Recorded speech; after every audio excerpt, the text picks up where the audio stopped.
When I first met Warren, I recognized immediately that he was a very intelligent person. And of course, he was interested in a subject that I was also interested in, which was the process of being a successful investor. And we have a sort of similar senses of humor. And we had a high old time probably making ourselves obnoxious to the other people in the room. We both came from Omaha. We both worked in his grandfather's grocery store. So we had a lot of common experience. Well, there's a big correlation between success in life and an early start. And Warren had a passion for doing well competitively in getting money as a little tiny child. And he just kept it.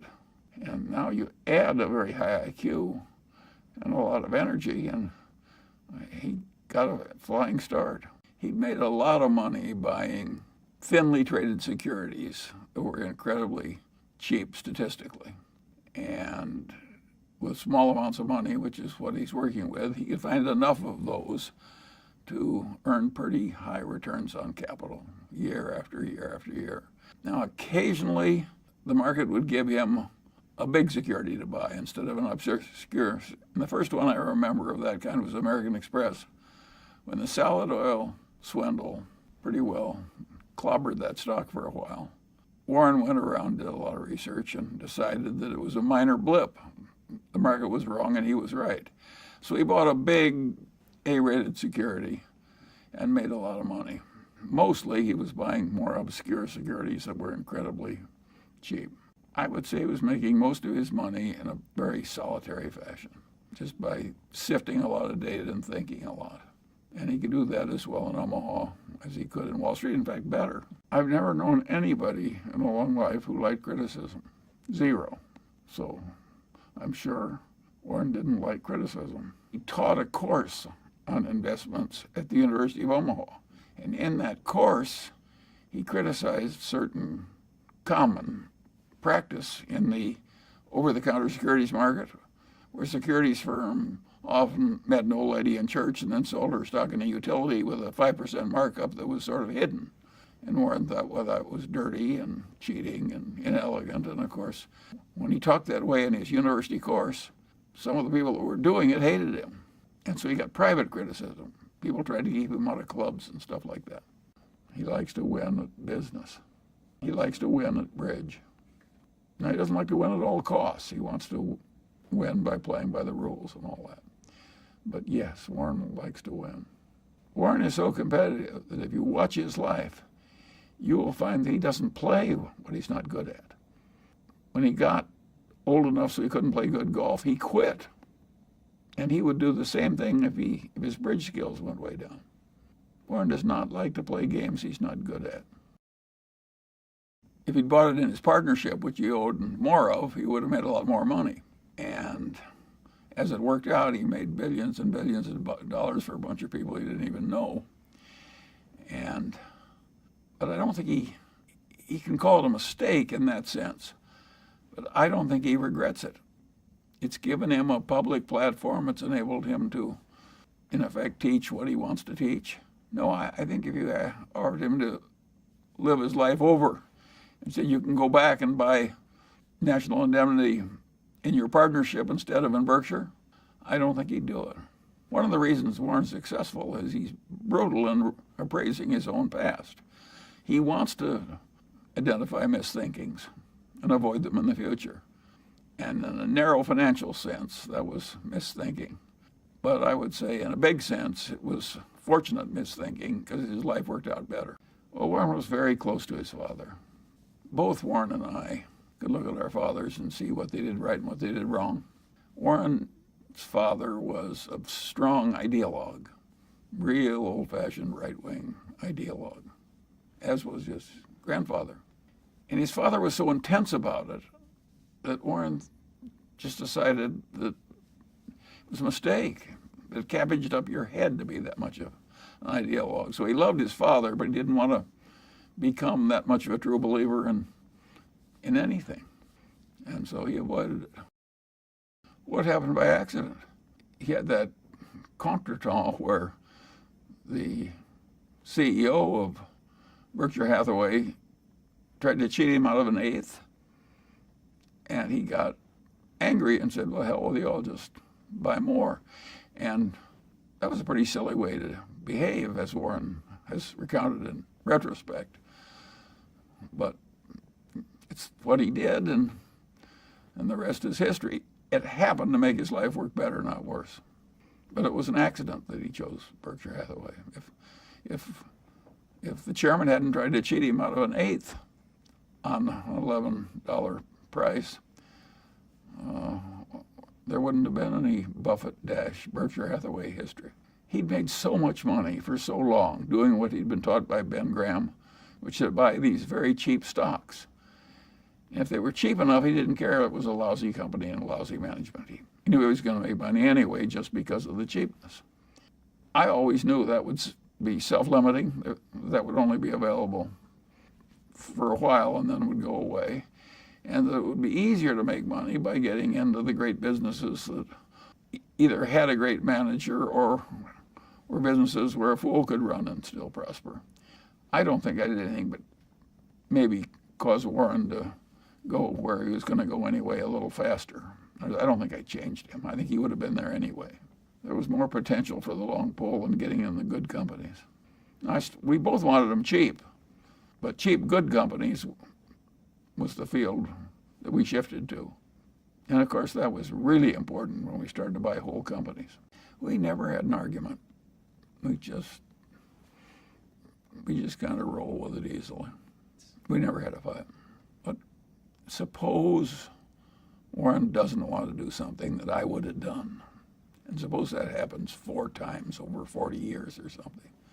What the hell difference does it make to me? Why should I fuss over that?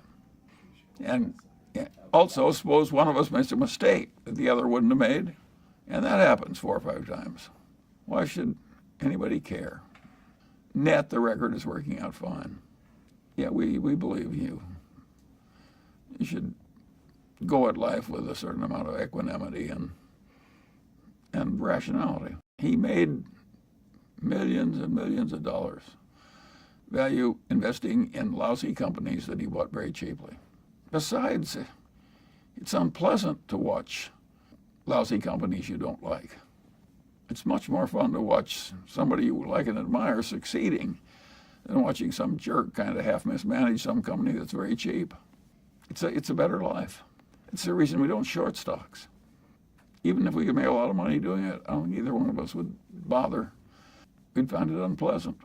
You're crazy if you're rich that deliberately go out and do a lot of unpleasant things you don't have to. Well, that was the most useful idea that Ben Graham ever had.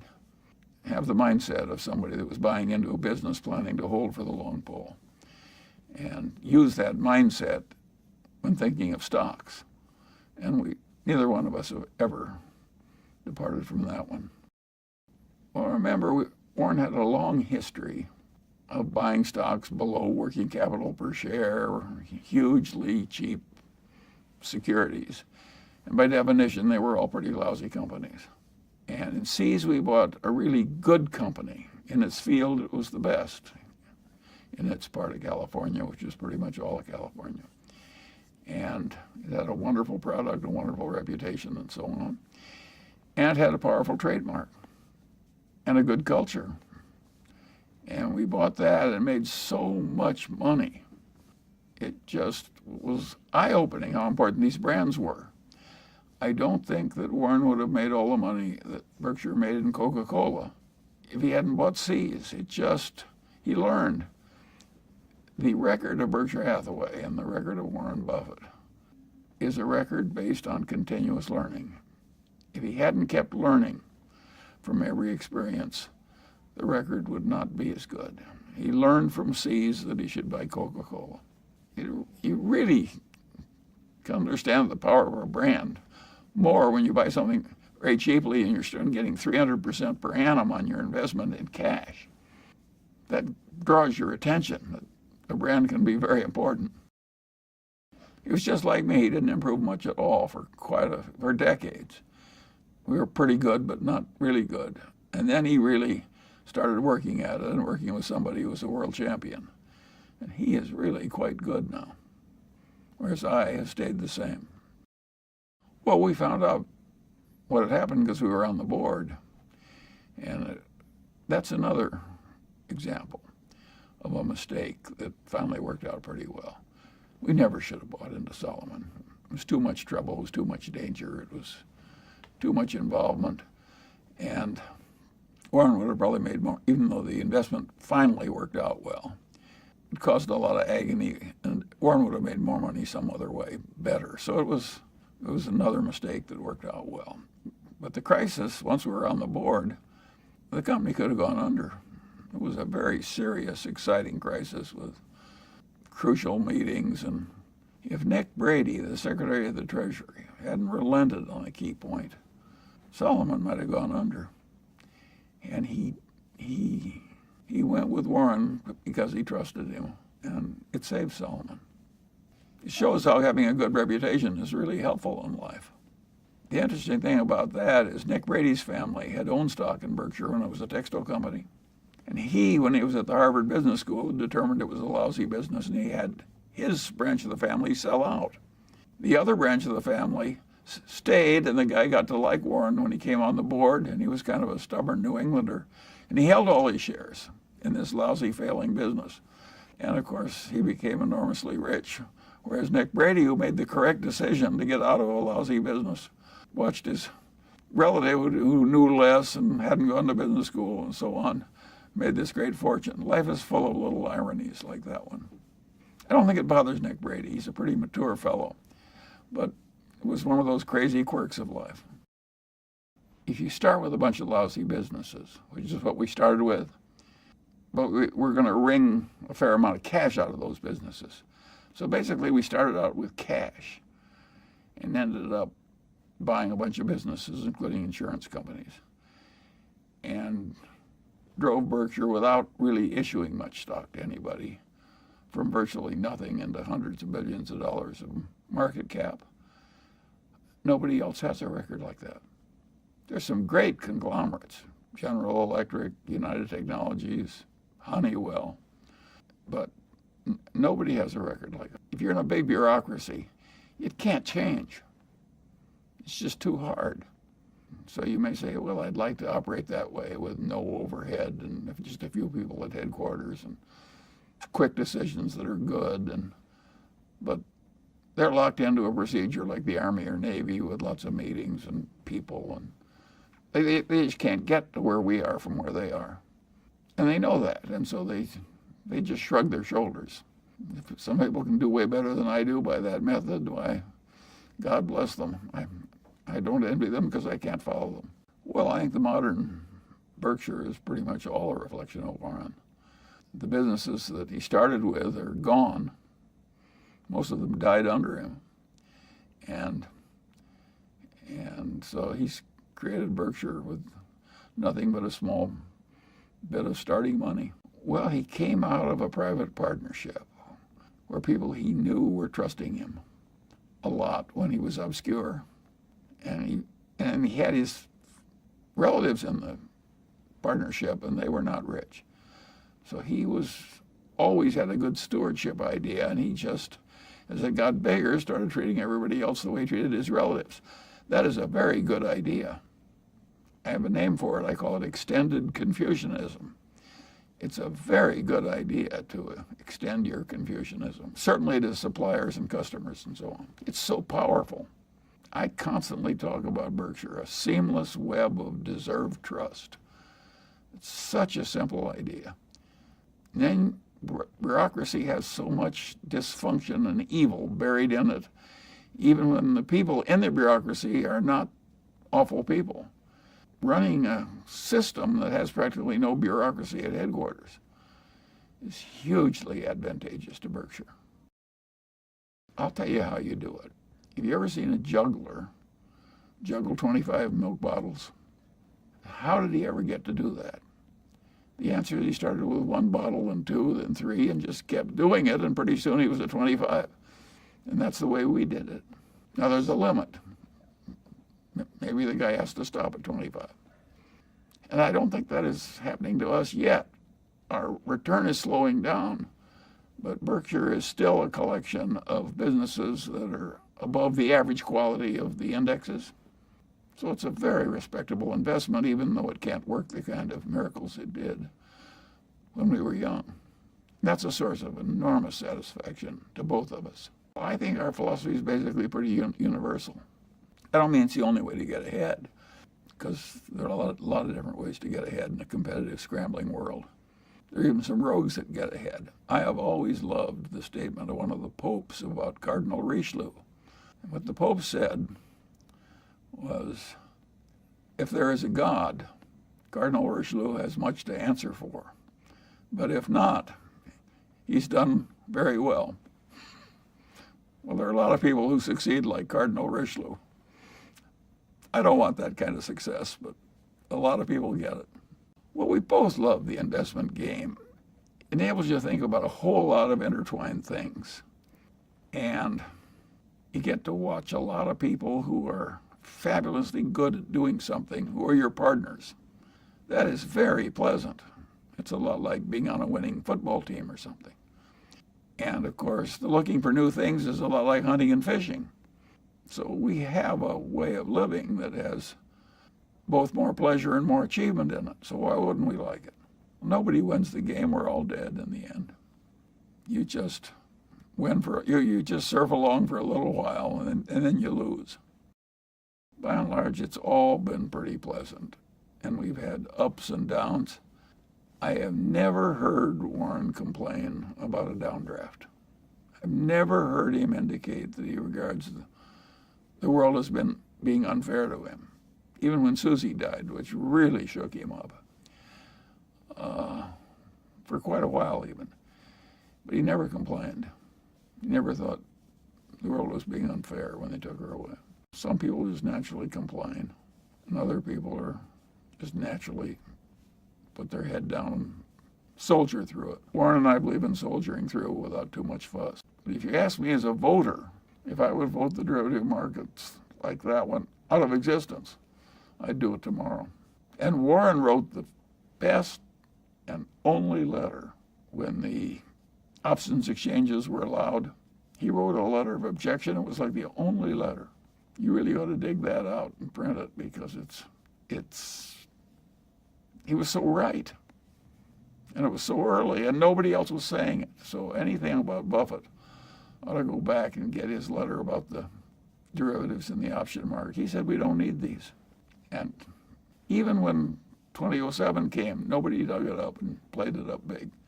But you can do it. You probably should. Well, Warren has a streak of sympathy for people who are unfairly treated and get bad outcomes. It's not like he spends a lot of time with such people on a one-to-one basis, but he feels a sort of obligation to vote and help in a way that will be good for a lot of people that are way less fortunate than he is. He's more so than I am. I'm more philosophical about the inequalities of the world, and I wouldn't waste a lot of time trying to fix something that the world has had for so long. But Warren likes to vote to try and fix it. He has more of it than other members of his family. I worked for his grandfather. It was not what drove his grandfather. And no, I would say that Warren has, I give Susie some credit for that. Susie was a wonderful mate for Warren in all those early years and did him a world of good. Unconditional love and good company and loyal, just all the nice things. And Susie had all these sympathies. I give her credit for some of that in Warren. Well, we used to have just 30 people in a cafeteria, and now we have this huge public spectacle. But I think it's helped the company. The big spectacle meetings. It's helped the teaching part of Warren's personality.